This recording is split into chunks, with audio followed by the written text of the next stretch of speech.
What's up, everybody? This is Karak with ACG, and as always, it's my continuing mission to bring you reviews for games that I completed that aren't 2 minutes long or filled with sponsored bullcrap.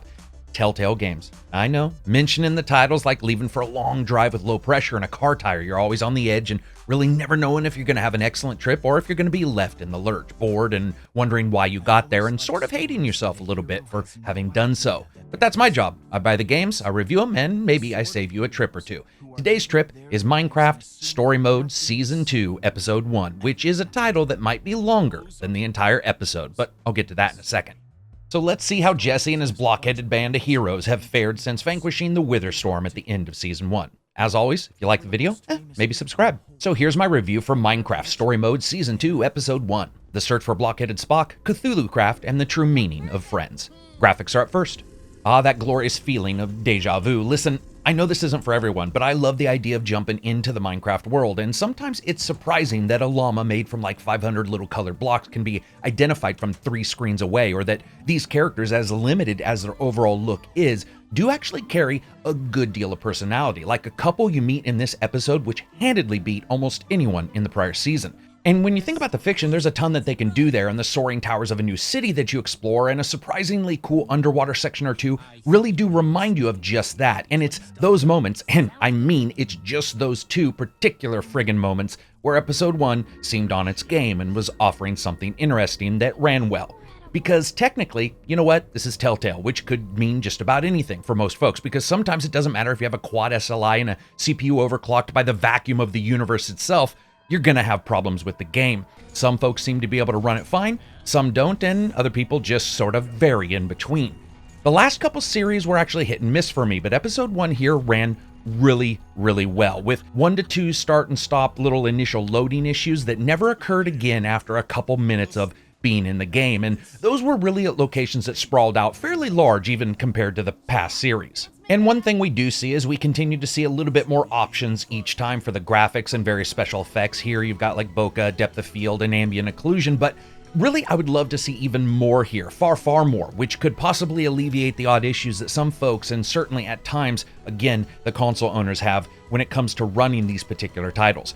Overall, it looks like Minecraft, it ran very well for me, but I can't say it will run perfectly for you because, well, we all know the history here.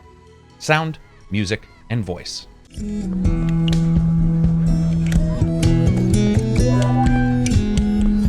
bet one of those would look awesome on the order hall's front lawn.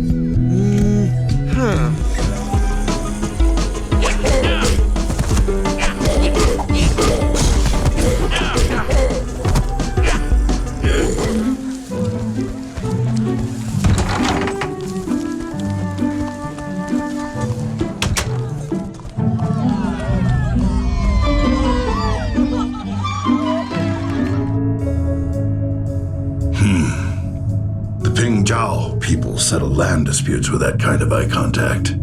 But I don't think that's what you're doing. And of course, sound is up first when it comes to the audio categories. Okay, so sometimes these games have issues with sound, whether it's the running or the attacks, but most likely due to the large amount of source material for creatures and so forth in this game. Episode 1 handles the sound sphere really well, from the claustrophobic, heavy-lidded sound of characters in massive underwater dive suits to more echoey cavern locations filled with enough strange creatures I'm surprised they aren't filming some kind of wildlife habitat video inside of it. Pretty good sound when it comes down to it, but we're really not expecting a ton here. And of course that brings us to music. Man, am I not a fan. Simply not a fan. If you draw a line in the friggin' sand on a beach in Australia and then flung me across the universe to find a place where I could draw a line and say this is what I expected, I would still not be far enough away to indicate how much I actually feel like they missed the mark here. It's overly busy in a lot of locations, and the themed music for a couple of the places don't fit at all.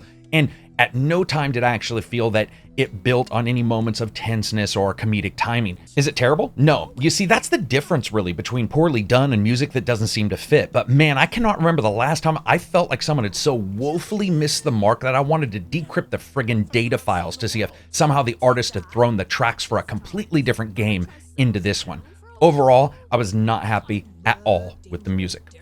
And of course, that brings us to voice. Jesse, Petra, Lucas, and the others, they do great for the first 2 or 3 minutes. Those last ones are actually in the game because Due to the story, only really one remains with Jesse, resulting in another group being built around the character. Now, luckily, they are without a doubt pretty damn good. Of special note to me is an adventurer that you meet about middle of the way through the episode, completely Baron Munchausen the entire introduction. It's hilarious, and it keeps up for a good bit of time. And while it does lend a little bit of foreshadowing, I really did love that voice actor and the delivery there, which was a bit different from that snively evil of the previous season and the candy cane coated discussion that Jesse and his friends always seem to have. It offered a bit more of a layering than I was personally expecting for a Minecraft game. Also, the main bad guy, if you want to call him that, certainly grew on me as the story progressed. Gameplay. And of course, we'll talk a little bit about the story. It's Founders Day again, almost, and Jesse is basically the man of the hour, and his friends are too, though we quickly find out, or actually not really quickly, find out that the group isn't hanging out anymore, because holy crap, this game starts out glacially slow. And in a desire to show us that time has passed, they take the masterful tactic of not showing us time passed. And instead, a good deal of the first half hour of this 1 hour and 10-minute long episode is you plodding around the town being told, "Hey, Jesse, we love you," by the townsfolk, or "Hey, Jesse, we know you, and honestly, that's why we love you a lot less than everyone else," by your old friends. I mean, for a little while, I was sitting down going, what in the hell is actually going on? But finally, at some point, a small amount of true plot enters the scene, and luckily a battle or two with a basic fighting system where you can roll around to defend against attacks and hit A to smash enemies crops up a couple times. It's all fairly standard though, and to be honest, it shows what I think are some of the weaknesses that I had hoped were actually going to be in the past, especially when we saw a little bit of gameplay growth in some other titles. Now, of course, as you explore, you meet up with a couple new strangers, and I really did enjoy them, and those moments in the aforementioned underwater section was just great because they felt different. But overall, even for those who are just sitting back to play this with their kids or really do want to see what Jesse and the team are up to, everyone faces this inevitable problem that I feel with this title. The game's criminally short, even for an episode, and I had a couple restarts in one section and talked to everyone, and it was still less than an hour and 10 minutes. And while that isn't always the worst problem to have in the world, the issue here is that it's coupled with the slow start and overall plotting feel to the game. And even a couple battle scenes and an interesting last couple minutes really could not salvage that.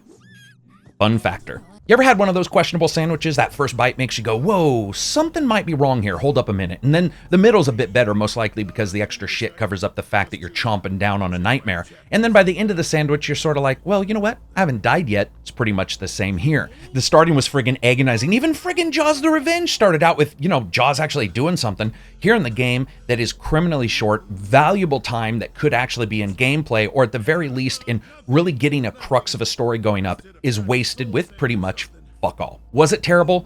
No, it just wasn't that fun for me. Other people may like this, but I certainly think that a lot of people are going to see the weakness here. So as you guys know, I rate games like this, which are episodic, on a buy now or a wait for another episode kind of rating scale because of the way this is delivered. And this is a wait, but it certainly feels like the heady days of like Wolf Among Us and Season 1 of The Walking Dead and some others, and the occasional light in the night in the form of games like Telltale Batman do arrive. It feels like the friggin' bat signal's getting turned on less and less to alert us of interesting new stories Telltale's doing, and more times just automatically order pizza for the dev team like a friggin' giant Amazon reorder button. It is really criminally short, and in the end, there is not a lot going on. Even though they try to set up this episode, most of it happens at the end, and by then, I think a lot of people are going to check out. So anyway, that's it for me. I hope you guys liked the review. If you did, give it a thumbs up. Maybe check out Twitter, Patreon, my Amazon affiliate links, whatever you can do to help out the channel. If you disliked it, give it a thumbs down. Peace out, and enjoy the rest of your week.